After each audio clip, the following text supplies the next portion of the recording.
Hi friends, मी जीवाची mummy. आज शाहूचा result होता शाळेत. तर आम्ही त्याचा रिझल्ट घ्यायला सकाळी 8:30 वाजता निघालो त्याचा रिझल्ट घ्यायला. तर शुभ्रांशू थोडासा जरा टेन्शनमध्ये होता की काय असेल रिझल्ट, किती मला मार्क पडले असतील. तर आम्ही आता शाळेत पोचलो आहे आणि पुढं तर आमचा जीवाच चालायला लागला आहे. आता त्याची शुभ्रांशूची एंट्री होती त्याच्या वर्गात. त्यांच्या मिस आहेत शुभ्रांशूच्या, आणि शुभ्रांशूला चांगले मार्क पडले. 77.20% मिळाले.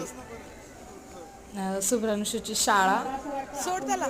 आणि जीवा म्हणत होता सोडा मला खेळायला, तर त्याला खेळू देतो. तुम्ही व्हिडिओला लाईक करा, शेअर करा, सबस्क्राईब करा. बाय.